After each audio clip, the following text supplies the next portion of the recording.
Hello and welcome to episode 70 of A Gamer Looks at 40. I'm Bill. As always, thanks for clicking and listening. I greatly appreciate it. On this week's episode, we are going to be doing a special Zelda-themed side quests episode. Now, if you've listened to this show with any regularity over the years, you know that when I do these interviews, a decent portion of the conversation sometimes gets left on the cutting room floor for a variety of reasons. Maybe it doesn't fit in with the topics. Maybe it's extra stuff that just doesn't fit anywhere. Maybe it's just for time. You know, time is a factor when it comes to these episodes. And in the Zelda series, a lot of it had to do with us discussing games and topics that were already discussed. You know, when I'm talking to somebody about Wind Waker, I still want to hear about how they got started with the franchise, but that's not going to appear in the Wind Waker episode, especially if they're talking about Zelda 2. Now, I'm not going to go backwards. I'm just going to use the bits about Wind Waker in the Wind Waker episode. So what I've done is I've combined and compiled all of the disparate bits and drips and drabs of different audio that I've collected over the last 6 months of interviewing for this series and put them into this side quest episode. So a lot of what you're going to hear are familiar voices talking about how they got into the series, their first loves, a lot of what you heard early on in the initial episodes. So essentially, new people to the show about how they got started with Zelda, and then other random topics about random games that only fit within this very random episode. So without further ado, let's jump right into it, after, of course, an obligatory Legend of Zelda commercial.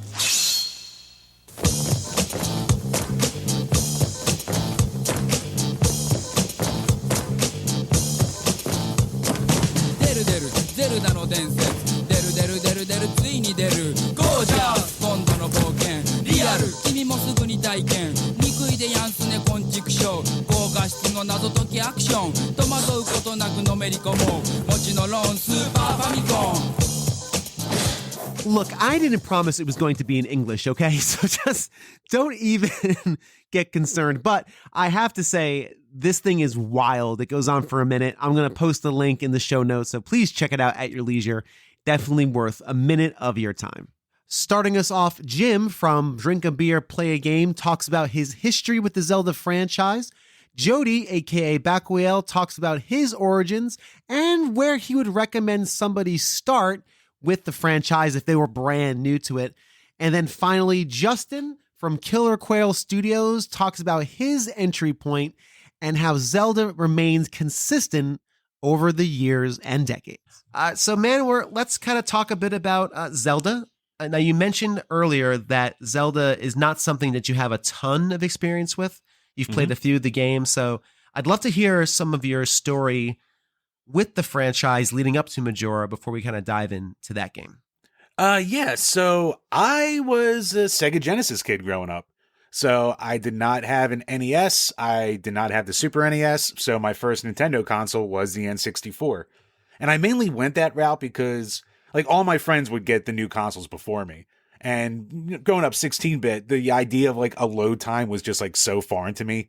It was blasphemy. So I was like, all right, I'm going with the cartridge system so I can just actually play my games.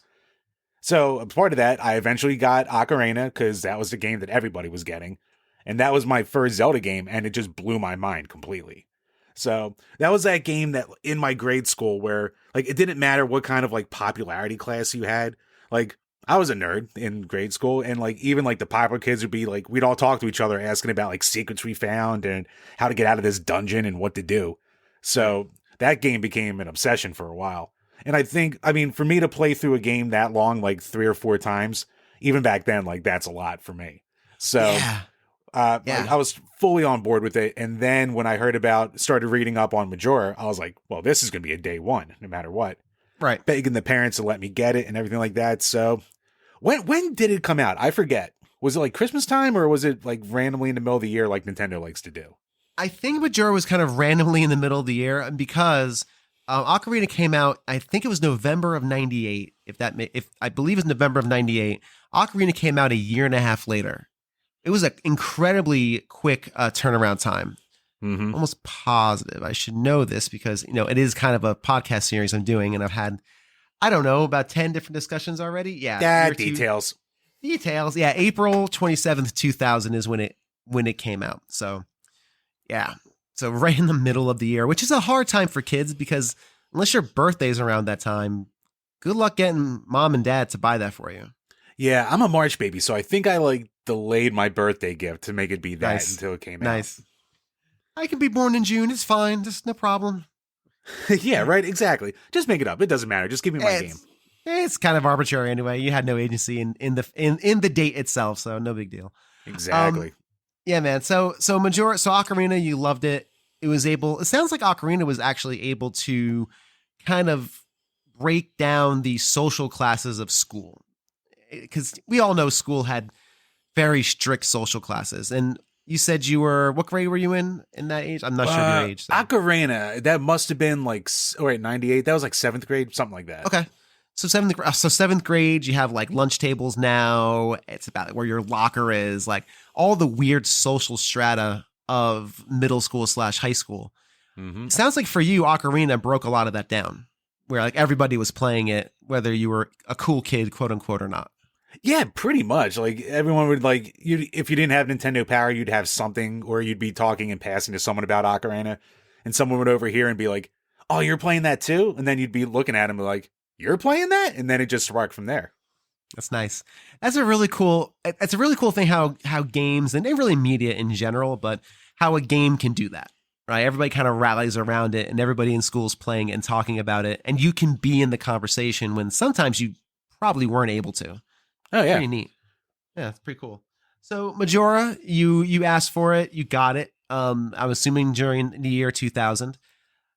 What was your... go for it. Yeah, sorry. No, I'm sorry. Please go ahead.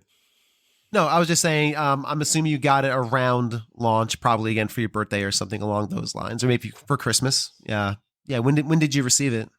I think I got it, around launch, because I think that Christmas I distinctly remember getting Jet Force Gemini and No Mercy that same Christmas and thinking that was the best Christmas ever. Yes. So yeah, Majora was not in that mix, so I definitely got that beforehand. Since we're talking about your origins with Zelda, let's just kind of continue on with that conversation. So you started... Now, did you start with the original Legend of Zelda at first, or was Zelda 2 your legitimate Zelda 2. first? That was your first. Okay. I had seen my brother play a little bit of the first one, but not much. I started with Zelda 2 and played it a lot when I was growing up. It was one of my big Nintendo games. Yeah. Very interesting. And you say, right, you say you still have it. I don't have my Nintendo anymore, but I have it on my Wii. It was the first game I bought on the Wii store. Yep. Yeah, I had that when I was 4 when I started playing that game. Man, 4. Yeah. Oof. That's really impressive. I did not get far the first few years, but after a few years of playing it. And that's interesting how we gave ourselves that amount of time as kids, right? Oh yeah. Nowadays, world then.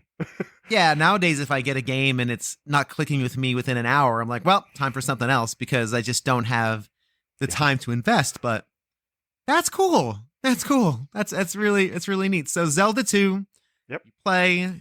Your brother said it was too hard. Oh, no, he said Zelda was too hard. He said the first one was too hard. Right. Yep. And because he didn't want you to kill his save point. Gotcha. Yep. We think. That's what I think at this point. Yeah. With our kind of last 10 minutes, I'd like to just ask you a quick question about Zelda. Now, it sounds like you've only played a few, right? Which is fine. Not everyone. I was thinking 5, but 6 because I did play A Link to the Past. I went back and played it after. Okay. Yeah. Cool. If someone were to say to you, "Hey, I hear Zelda's pretty great. I heard the new one's coming out, next year or 2 years, whenever it is, and people lost their mind over Breath of the Wild, but seems kind of chunky and big. What would be a good starting point for someone, and what would be like the elevator pitch to say, here's why I love this game, and here's why I think you will as well? Can I ignore accessibility? Yeah. Yeah. Okay. Yeah. That's fine. Yeah, because that's the hardest part is getting some of these older games on current systems, right? Yeah.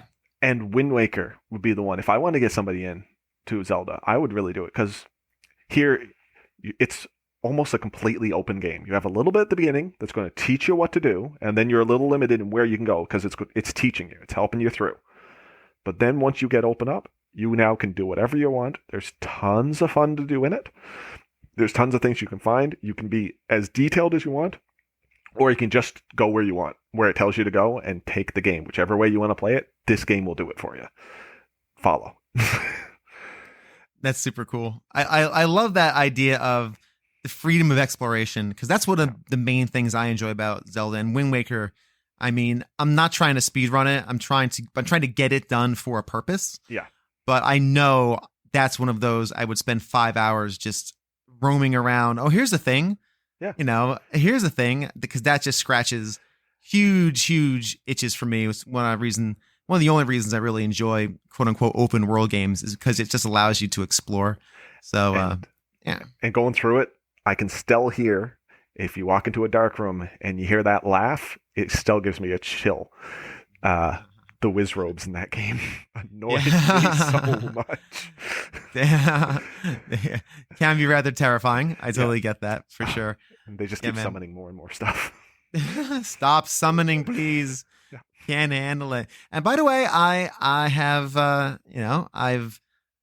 I've said you can emulate it. I am doing it right now. It was a pain in the ass, but I totally am emulating it. I didn't even know you could emulate a GameCube. Yes, you can. It took a while. It took some fiddling and some research. Wasn't easy, but I was able to get it rolling. I had some help with my good pal and buddy Mike from Games My Mom Found, who's the king of emulation. He cheats at everything and he emulates. That'd be awesome. I would love to play that game again.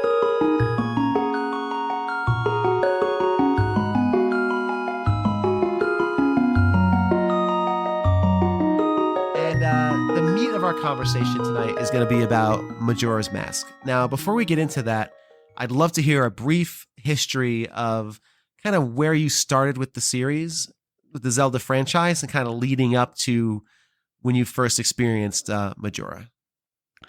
I grew up with a Nintendo, so Zelda 1 is naturally where you go from. That was Zelda games were like it was actually always a lot of fun because like it was just it was me, my brother, and my sister, and it was just all just we just it was always one of those fun things of just passing the controller certain dungeons. Just we didn't know where we were going. It was Nintendo games are really hard, right, but we had fun with it, and it just really it was always just kind of a natural, like each new, like we got Zelda 2 afterwards. I would love to beat that game again, but that game's really unforgiving.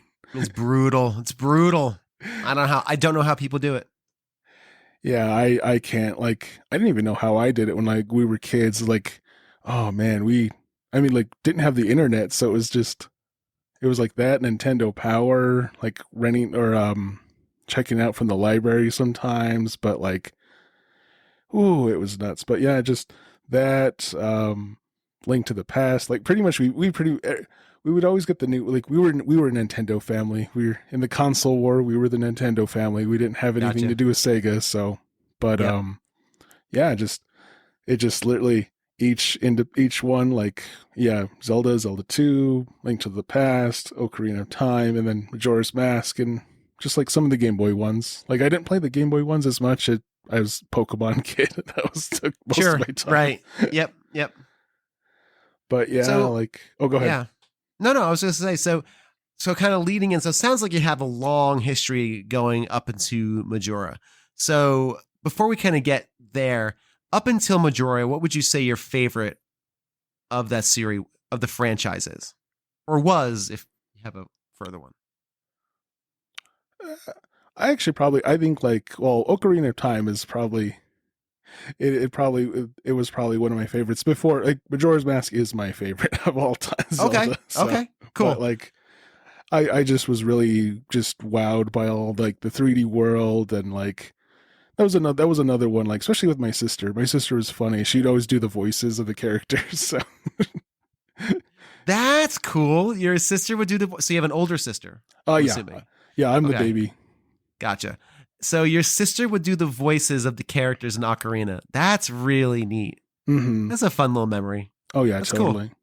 Now, if you play Ocarina now, do you hear your sister in those voices? In those characters? One specific character, like oh my gosh, right? She'd ham it up. Like when you Nice. play Epona's song for the cows, you can get free milk. Right. Yeah. And she would just have this like, she'd have this like, hey, I'm a cow, like loan milk and all this stuff. It's just oh, that's cute. That's like every time I read that line, like that's my sister. Like I that's hear her, cool. so. I love that. I hope, I read a lot of dialogue for my 6-year-old. I hope one day one piece of it lodges in his brain and he can like, oh, that was Dad's line. Like, dude, I read a novel's worth of stuff for you, kid. All right, listen. That's funny. Oh, that's cool. What a cool memory. That's neat. Mhm. You've mentioned that the Zelda series is consistent. And early on in this series, I spent 2 episodes talking about the Zelda series as a whole. Like, as I kind of called it my survey course of the entire franchise. And then we got into each game. And there's an episode on each game. And in different formats, right? And one of the main through lines of that survey course was consistency. Like, if you get a Zelda game, you know it's going to be a base level of quality. Unless it's the CDI games. And have you played the CDI games? I actually have played a little bit. Like, was it someone remastered or someone like ported them or like remastered them? Yeah, he remastered them. Yeah. Like, because I like emulation. I like to find all these weird fan games and all these things. But someone actually did make a real, almost like an HD, kind of like they cleaned things up a little bit or something like that. But yeah, it is such a weird game. It's bizarre. So just to get back to it, so kind of circle back, but yeah, anyway. So consistency has always been like an ongoing theme. What do you think is the number one source for that consistency? What do you think what's the through line that, all right, if Zelda is like a line, right? And you have like from beginning game, first Legend of Zelda to Breath of the Wild, and everything is consistent on this kind of like string. Like, what's the string that holds it together, that keeps it tight, so there's not these big dips up and down? A few, but what's the tension that keeps the line tight, that keeps this whole franchise over 30 years consistent? I think it's like, well, it's just the gameplay is fantastic, but I think it's like just that sense of exploration, you know? Mm-hmm. I think like just that desire to just jump, run, like Breath of the Wild is the ultimate, like, oh yeah. It just, yep. I've had so many, it's funny. I've had so many hours, and it was like funny because like I took so long in that game. Like I really didn't even do much of the dungeon. Like, it took me so long to do the actual story, just exploration and just like experimentation, just approaching things in different ways and just like puzzles. I think that's what like kind of has its like, I think that's what makes Zelda, like, to me, that's what, when it's like a Zelda game is just exploration, good puzzles, great gameplay. Can't really say so much for the sword play, because like most of the time with the N64 games, you're just kind of waiting. Like, it's kind of like the wolf like enemies. Most of the time you're just kind of waiting, being defensive.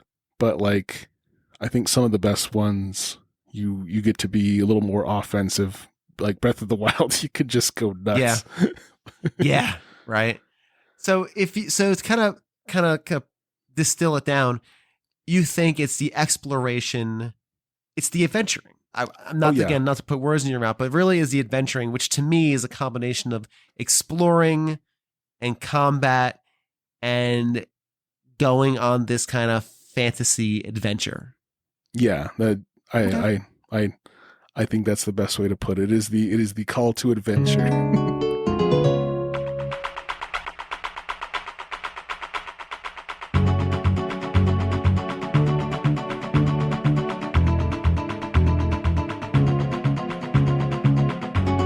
Who else is consistent? I mean, right there every month, ready to just enjoy the show, be a part of the community, and help spread the word are my wonderful, beloved patrons. Starting off with Greg Seward of the Player One podcast and Generation 16 series of videos, Games with Coffee, Patrice Millette, the Let's Play Princess, BT Goebbels, Tim Knowles of The Elitist, Julian of Nerds Without Pants, Seth Sergil of the All In podcast, Dan of Retro Logic, Ryan Payne of Gamers Week, and then finally, one and only, Mr. Pete Harney. If you would like to join these wonderful individuals, please go to patreon.com/agamerlooks40. Pick a tier, and if something appeals to your sensibilities and generosity, please sign up. We would love to have you. Coming up next, Knight Gareint shares his history with the Zelda franchise, along with the joys of playing as Child Link. Christian of the Franchise Festival podcast talks about his first impressions. And then finally, Seth of the All In podcast talks about how Zelda games remain varied, even though there's a consistency throughout the entire franchise. So give me a little bit of background. I guess first your history with Zelda, and then we'll just hit the ground running with Majora. Sure. Yeah. So Ocarina of Time is probably my favorite because it was also my first. So I got introduced into kind of the high stakes adventure kind of aspect that is Zelda. You know, like the world's at stake. The bad guys coming to take over the world, and a lot of bad stuff's going to happen. So you are the hero that has to rise above your humble beginnings and go on this crazy wild adventure all over the land and, you know, gain power, gain tools to eventually take on the bad guy. So when I first picked that game up as a kid, I was probably 8 or 9 when that came out. And so I was still kind of in the beginning stages of my gaming career, you know, as I've been gaming this entire time. But it was just the idea that I didn't have to I didn't have to do anything specifically when the game told me to. I could just kind of go wherever, do whatever. I could go see whatever I wanted. I could explore everything at my own pace, while at the same time playing this hero that every 8-year-old pictured themselves as Link at the time, because he's probably in the game about 8 or 9-ish. So, you know, you saw yourself in that character. And of course, once I actually got into it and I started going into the dungeons, the Great Deku Tree and Dodongo Cavern and Jabu Jabu's Belly, and working my way through those as a kid and seeing how amazing the level design was and how fantastical the monsters were and how fun the boss fights are, I was hooked by the time I was done with the Deku Tree. And then you get to be adult Link. You start seeing even more depth, and even like more, I guess you could say, more intention with the dungeons, because they're actual dungeons. They're not just like a tree or a cave or a giant fish's stomach. You know, they're purpose built, and the bosses had more meaning to them, and they were just so amazing. So that is kind of, I mean, a very, very just scratching the surface. Like, that's where I got started on Zelda. That's why it's my favorite. I still play it on my 3DS here and then. I got my kids playing it on the 3DS. It's just a game that I think it's just going to live on in my life forever, I think. Yeah, it's one of those timeless things, right? And what struck me about what you were saying was you were able to identify with Link as a kid because you play as a child in that game. And it's funny because it sounds like you're probably younger than I am. When Ocarina came out, it was 99, I think, and I was 19. So it sounds like you're definitely a bit younger than I am. So I'm curious to kind of dive in a little deeper on you as a kid playing this, you know, embodying this child, and then in Ocarina growing up to be an adult, you know, moving into adult world. I'm curious how that kind of leap felt for you, again, as a kid playing it. So yeah, as a kid, you know, playing it and being Kid Link was cool because, you know, you could identify with him. And then, you know, every kid at some point, maybe not forever as a kid, but at some point, everybody when they're a kid, they kind of be like, man, I can't wait to be all grown up. do all the cool grown-up stuff. And then you're playing Yeah. Ocarina of Time, you find the Master Sword, you jump forward in time, and now you're basically an adult. You're like, I'm this big, tall, strong guy who's wielding this really cool sword, and now I get to go take on the world. So as a kid, you see that and you're like, wow, I'm a grown-up now, and I can do all this really cool stuff. Plus, you get to use all the cool new tools like the fairy bow and the hook shot and all that other fun stuff. So it just expands it even more, because then you're like, I can do even more cool stuff with all these other cool tools. No, I think that makes a lot of sense. And what I like about that is it's an example of growth, and it's growth in a minute. And I was just thinking about it as you were speaking. It's an example of what it would be like to be an adult, kind of, sort of, right? And also, to be fair, in Nintendo games and any video game, you're always usually piloting an adult of some sort. Mario is an adult, Samus is an adult, unless it's like a little, character or something. But usually they're adults. But Ocarina was one of the first times, unless for me, super old guy, I'm talking about Final Fantasy, the original, where you go from little character to big character. Other than that, as I'm thinking it through, yeah, that might have been one of the first times where you were playing as a child and then you then grow up. And that kind of mirrors what you're aspiring to in the future. I think that's really interesting and cool. And I can see why that would be very affecting, again, as someone who is 9 or 10 playing it, as opposed to me, who I was, 20. Yeah. As the title of the show implies, Right. old person here on the other end of this conversation.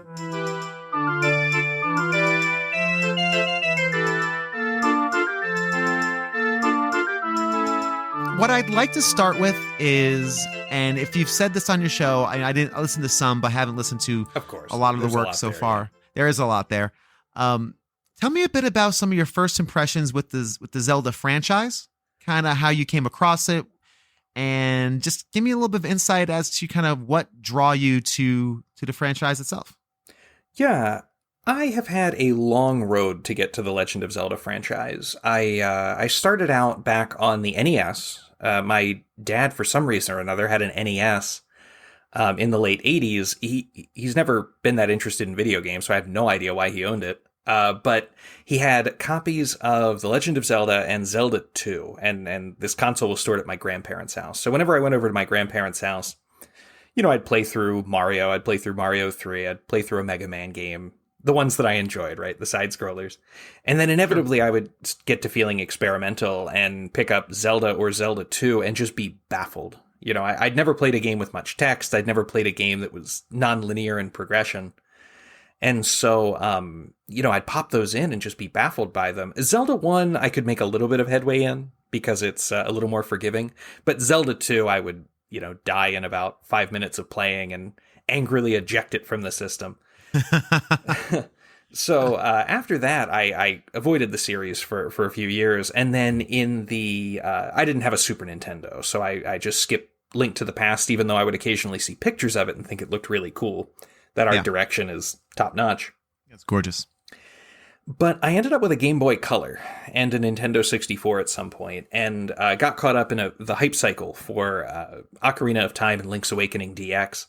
I can't remember which of the two I got first. I think I got Link's Awakening DX first, and enjoyed it. A couple friends and I puzzled out how to get through it, because it's got some real head scratchers if you're that young back in the 1990s and don't have access to game facts. But Ocarina of Time is what really opened it up for me. Like everybody else in whatever that was, 1998, I was just over the moon about it. And I remember a really chilly winter, kind of holed up in my friend's bedroom, and we would just play Ocarina of Time for hours and hours. And so I have a lot of affection for that. But after that, I really lost my connection to the series. I skipped Majora's Mask entirely. I got really into JRPGs around the turn of the century, and so action-adventure games lost a little bit of their luster.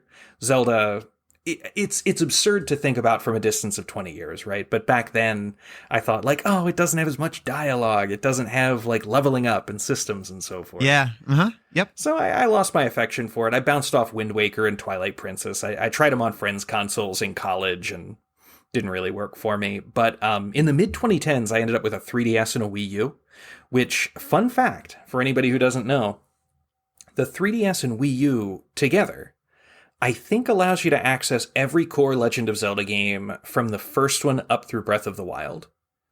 If you've got those two systems, you can play the entire series. And Really? Yeah, pretty cool, huh? Wow. Okay. Yeah, Huh. and I wish that was duplicated on the Switch, but, maybe Yeah. it will be in time. One happy day, maybe, right? Yeah. But yeah. But, That's interesting. yeah. Wow. Okay. Cool. So, yeah, I tried out, I'm not sure exactly what it was. I think it was Breath of the Wild coming up got me interested in it. But I also, one of the first games that I got for the 3DS was Link Between Worlds, and I adored it. Link Between Worlds was like what I kind of always wanted a top-down Zelda to be. And so then I went back and played through the entire series in the lead up to Breath of the Wild. I liked some of them. I liked some of them not quite as much. But really the highlights to me when I played through them were Minish Cap, the Majora's Mask 3DS version, and Skyward Sword. Those were the three that really stood out to me as being really appealing playing through the entire series. And then in 2017, Breath of the Wild came out and just floored me. It was the first game I'd played since Super Mario World to just be the best game I've ever played. Wow. It dethroned that 1991 classic from the best game of all time for me. So when we started a podcast back in 2020, a couple friends and I, Legend of Zelda was just a natural choice for what we would cover in our first season, since there's just so much variety in the series, and you can kind of talk about it for days.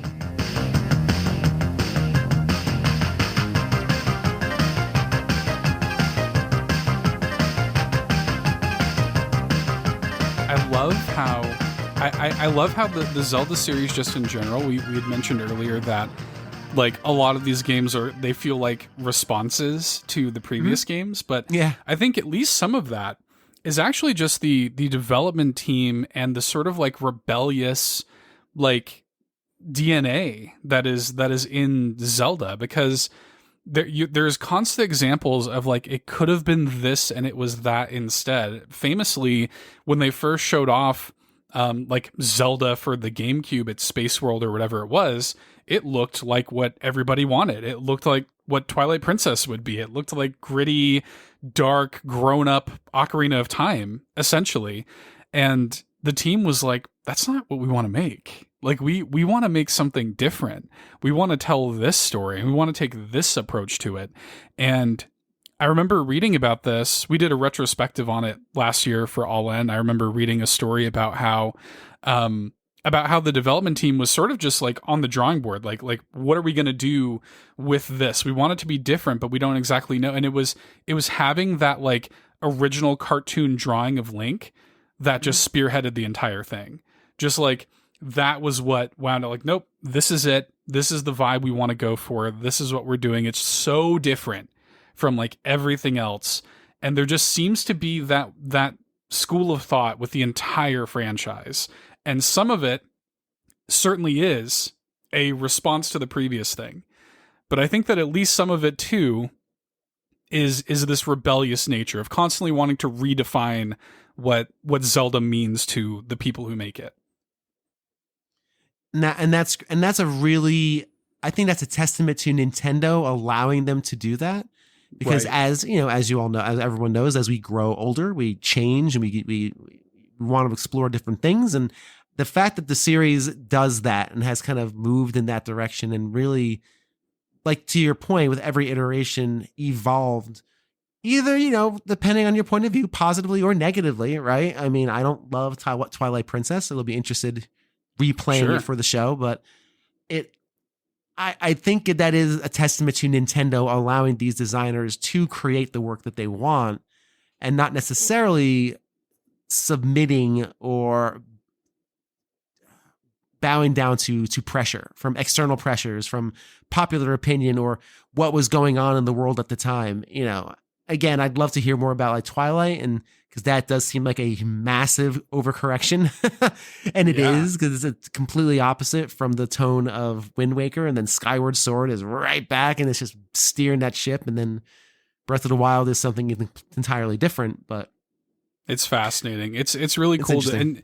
And I had read about how Shigeru Miyamoto and Takashi Tezuka were like kind of pushing back at first on that Wind Waker style of just being like, I don't know, people are really excited about this other thing, that, and it's really interesting because like at the end of the day, they were right. And I think that history has been much more favorable to Wind Waker, not even just visually, but like the Wind Waker is, I think, looked back on a lot more fondly than Twilight Princess is. And maybe this is just part of the Zelda cycle where I think it was Sam from RetroLogic made this point where when a Zelda game comes out, it's the greatest thing ever. And then in, 5 years, people start talking about how it's overrated. And then in another 10 years, it comes full circle and it's the greatest thing ever again. Yeah. That's interesting. Yeah, that's very interesting.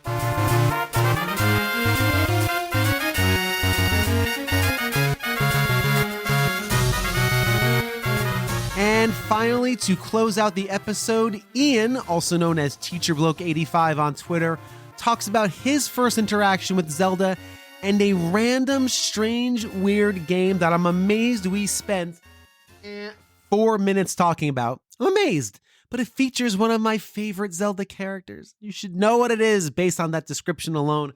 And then finally, Jim from Drink a Beer, Play a Game returns to talk randomly about Link to the Past, Link's Awakening, and some final random Zelda comments. I do know that you're a big Zelda fan. So, Ian, if you could just share with me a bit of how you came into this series, at what point you entered it, and then we'll talk a bit about some of the entries we talked about a bit before we recorded.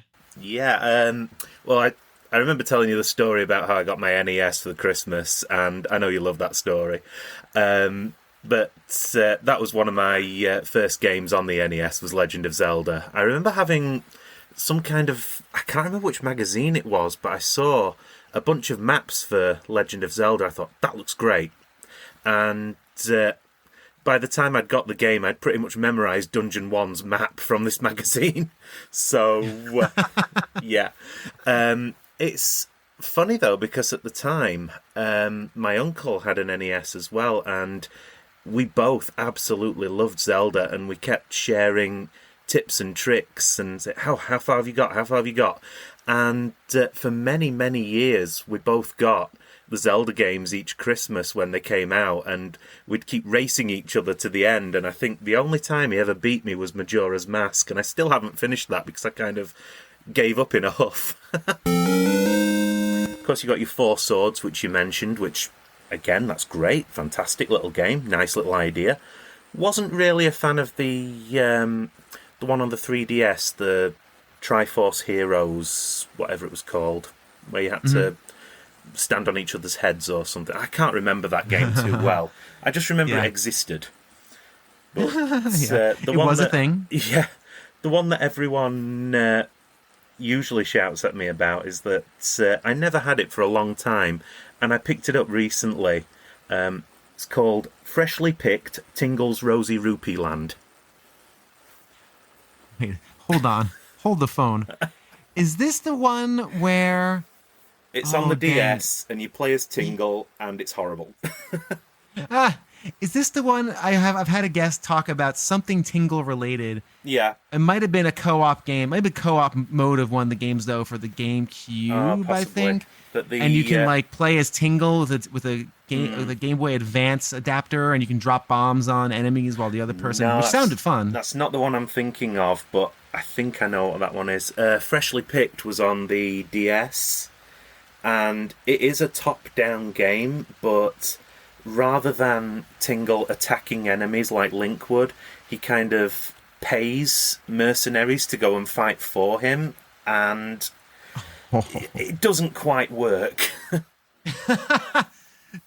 So wait a minute. So as opposed to like fighting enemies in the traditional way, Tingle uses his means to hire people. As I understand do his bidding. I don't remember much of it. I played about an hour and a half, and I got to the first boss and thought, there are other things I can be doing with my time right now. Now listen, I think Google is listening in on our conversation because I typed in the word freshly, and freshly picked Tingle's Rosy Rupee Land is the first thing that came up. And I don't like this. I don't like the robot. Oh man. Apparently, I don't know anything about it, but apparently it got a sequel in Japan that was never localized over here, and I'm thinking it can stay there. Please, don't bring that over. The objective of freshly picked Tingle's Rose... How do you say that in like one breath? Freshly picked Tingle's Rosy Rupee Land. Now let me move this thing over here. Is to continually build up a tower found under a spring to the west of Tingle's house. It's To like do this, the player must feed rupees into the tower because I guess the tower eats rupees. it's literally all the worst parts of any game with Tingle in it and Phantom Hourglass. Oh my gosh. Among this, however, is a shallow being the operative word here, shallow bargaining system for interacting with non-player characters, as items and information must be bought via offering what the player thinks is a suitable price. It's basically your Jimbo in Final Fantasy X, but the game. Yeah, basically. Hey, here's 2,000 gil. Puff, forget it. Yeah. Wait, what?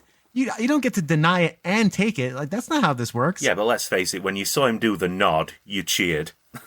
Yeah, seriously, when he nodded, you're like, oh, thank you, Ojimbo. The thing I'm is, never summoning you again. Staying in my... the thing is staying in about the- Freshly Picked, it's probably someone's favourite game. It might be. I don't know. It might be. But This sounds like there's a lot of economy here and a lot of like bargaining. So maybe if you're like... Yeah, it's a lot of... I found it a lot of nuisance, but hey, maybe that's just my personal preference. You know what? It sounds like if you're... Yeah, it sounds like if you're like a banker...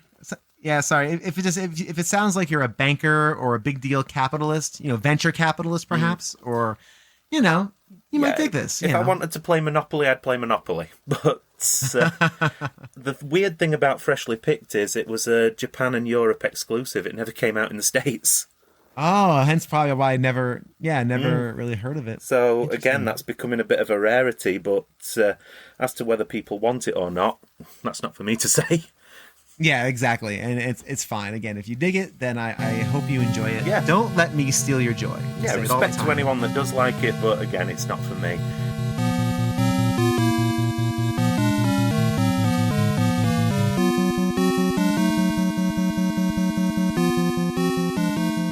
And yeah, what do you call it? Just to wrap up my Zelda experience, I bought the Game & Watch, and that was my first time playing through Link's Awakening and Zelda 2. Oh, And- cool. Yeah. Yeah. And speaking of, like, as you were talking earlier, and when I was listening to your Link's Awakening episode, I was like, God, I love that game. I fell so in love with that friggin' goofy game. So good. It's, man, and yeah, not to rehash what we said over there, but it'll be cool to get your take on it. Link's Awakening, why did you like it so much? Like, what about it really hit you? You know what it is? Like, I'm a guy who doesn't really, like, get sucked into video game stories a lot. And I've played a ton of stuff, but even, like, all the quote-unquote greats, like, I played them, I'm like, But there's just so much heart in Link's Awakening that it just, like, sucks you in. There's little, like, those few cutscenes you get are just, like, perfect. The pacing of the story is perfect. The little side characters and their stories is, like, perfect. Everything about it. And I don't know how they did. They just, like, struck gold with that.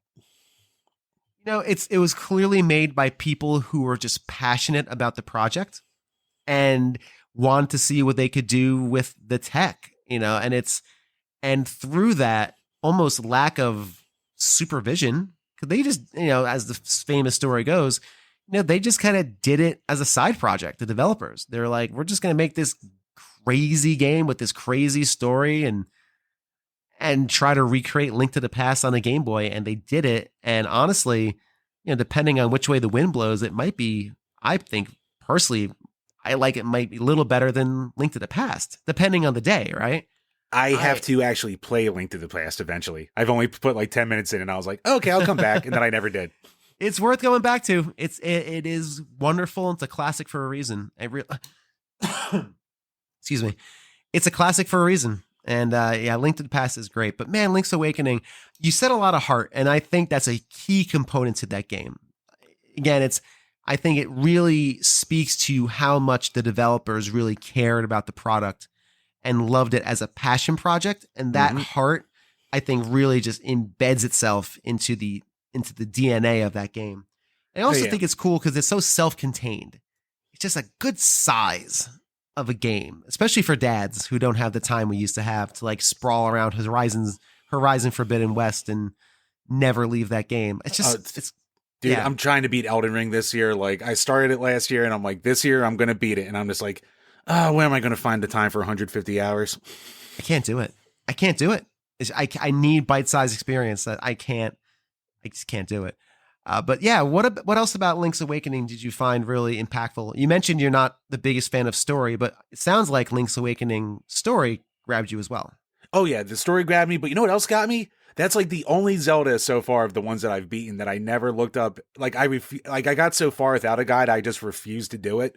And there was so much, all the puzzles in that game that I would be stumped on the second I figured out. It's one of those ones where I just go, oh, I'm an idiot. Like where you just want to kick yourself.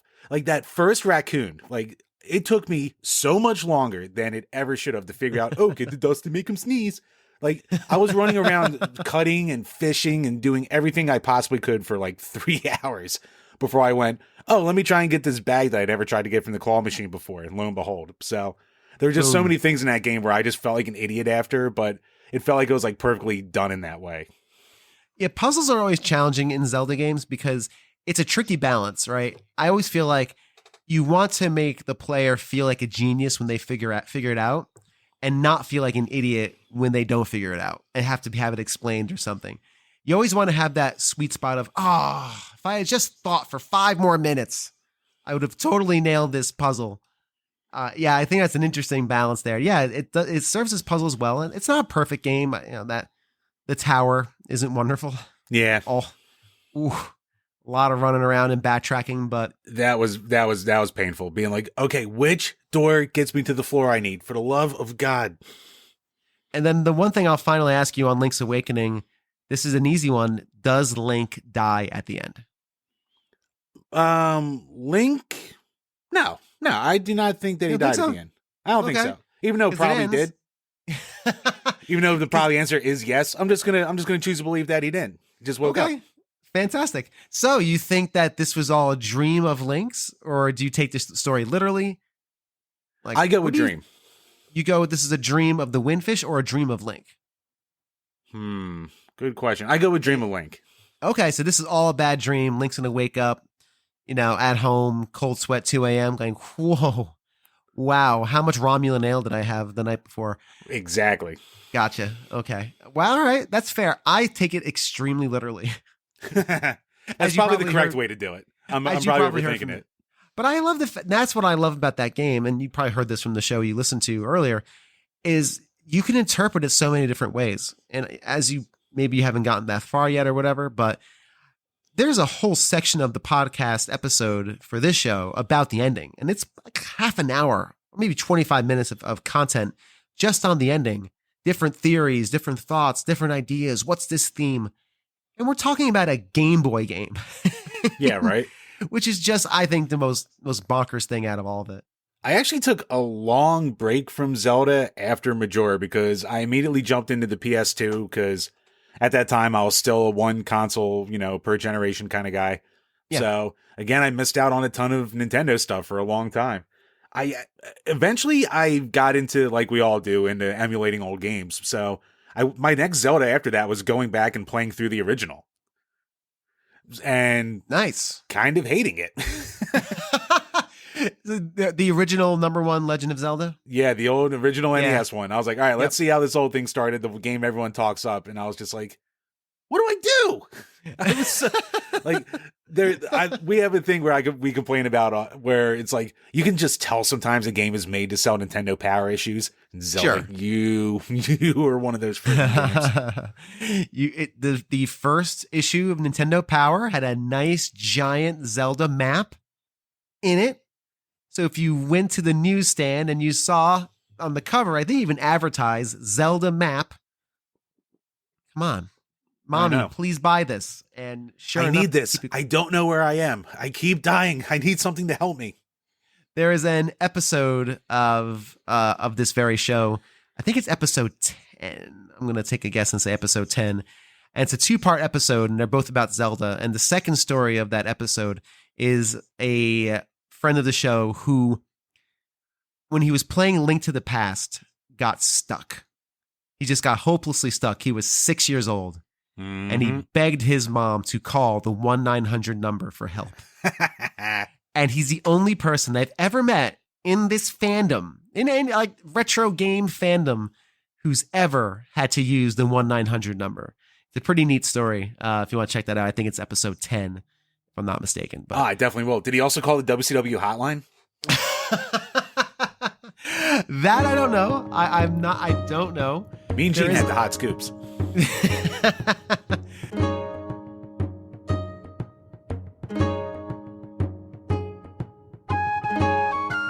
And oops. Guess who forgot to add 2 people to the end of this episode? I'm so sorry to these fine people. If you're an early adopter, an early listener of the show, then you may miss these words, but if not, you're hearing them. And apologies to the following people for forgetting to include them. Phoebe, also known as the Let's Play Princess, talks about her first impressions of the Zelda franchise. And then Coffee finally closes the loop on this slightly edited episode. Before we get really into it, I'd love to hear a brief history of your experience with Zelda games as a whole, like where you started off. It's kind of like a brief history as we lead towards Oracle and the different games. All right. So I grew up with an SNES, so definitely Link to the Past was my first Zelda game. And going from there, we had Link's Awakening, the Oracle games. My household specifically, never got the N64. We switched over to Sony for a little bit, but my cousins had it, and I tried Ocarina of Time, but I was just like, I wasn't the biggest fan. I think it had more to do with the controller than anything else. Sure. But we got a GameCube, and Wind Waker I've probably played that game far too many times to count. I've played a little bit of both Spirit Tracks and Phantom Hourglass. I love Hyrule Warriors, not so much the Age of Calamity. And besides that, definitely Link Between Worlds. I loved Link Between Worlds. And what about the Zelda games do you think really hooks you in? Not to use a hookshot pun, but really kind of what hooks you into that Zelda franchise where you want to give them a go every time? It's different for each game, I want to say, because some of them are more open world and you get to just explore and have an adventure like the originals, but later on, there's a lot more story and atmosphere going on. So I think for each game, there's kind of a different answer there. So Sure. There's a bit of familiarity. It's a comfort blanket that is always going to be there for you. Right. But depending on your mood, you can wear it a different way, pretty much. That makes sense. Yeah, totally. I think, and there's different also life stages where different games hit you. Like I just finished, Majora yesterday. And that game, again, I bounced off of it when I was a young person. I was like 20, I think, when it came out. And it just kind of just bounced off. Didn't like the time loop thing, etc. And now as, someone who's over 40, it really connects in a lot of different ways where now I think it's actually a pretty magical experience. Despite a lot of the jank, and it's, again, an N64 game, right? Is that on the N64 expansion pass? It is actually now. Yeah. Well, now I'm going to have to pay $20 for I know. all those. Is it 20 for each expansion pass, or are they all bundled as 20? Oh, they're all bundled up. So thank God. Yeah, no, I would not have. I've avoided it for a while, and then I saw that come on. Then I saw some of those 3DS games. Oh, it's not 3DS, but like the Advance and Game Boy. I'm like, oh, okay. Now I can play Minish Cap on. Okay, great. Cool. I saw Superstar Saga and went, oh no. All right, that's it. I'm done. Take my money, Nintendo. Thank you. I was really trying to avoid it, but there is, and I've only played maybe a quarter of it so far. I've gone through the first couple of dungeons. Oh, and then the I first cannot couple of spoil bosses. the end. Okay, You I will not can't spoil the end. it. I will do. I'll probably do a recap of this one as well, but I just have so many games, so little time. But I do know, and I've gleaned even just from the initial playing of the game, it has a lot of brightness to it. But I also do realize that this world was not always covered in water. Yeah. And and there's something very interesting about that, because in games, whenever we have apocalyptic situations, the outcome's usually bad, right? Like Fallout, which is one of my favorite series. It's always not great. Rusted buildings and disaster everywhere. It's the apocalypse, grim, it's dark. Right. In Wind Waker, yes, most of the world is now covered in water, but it's still lively and alive and bright. And of course, there's scary things and monsters coming out of the sea and pirates and everything else. But it feels like a world where people have actually moved on and are living their lives in a semi-normal way. They've accepted this. Yeah. And I think that idea of accepting these changes is really fascinating and interesting, and kind of speaks to the themes that the visuals, I think, are trying to put across. I would also expand on that and say that I think it's a general metaphor for the entire Zelda series. It's accepting new changes, because with every iteration of Zelda, there's always going to be something different, something new, something unique. And us as players just have to kind of accept that that's kind of that's the reality of playing The Legend of Zelda. You never know what you're going to get next. You can glean from screenshots, you can glean from trailers, but you will never know what differences are in the game until you actually have it in your hand and you start playing it. That's fair. That's super fair. That's interesting. It's a very good point. Every Zelda game has I think we've talked about this earlier on in the series, and it's come up in the initial episodes, but Zelda loves its formulas, but also loves its innovations, and it does both things very well. There's always these core elements of a Zelda game that we can latch onto, like cozy blankets, but in most of these games, there's also new things happening that are often very surprising.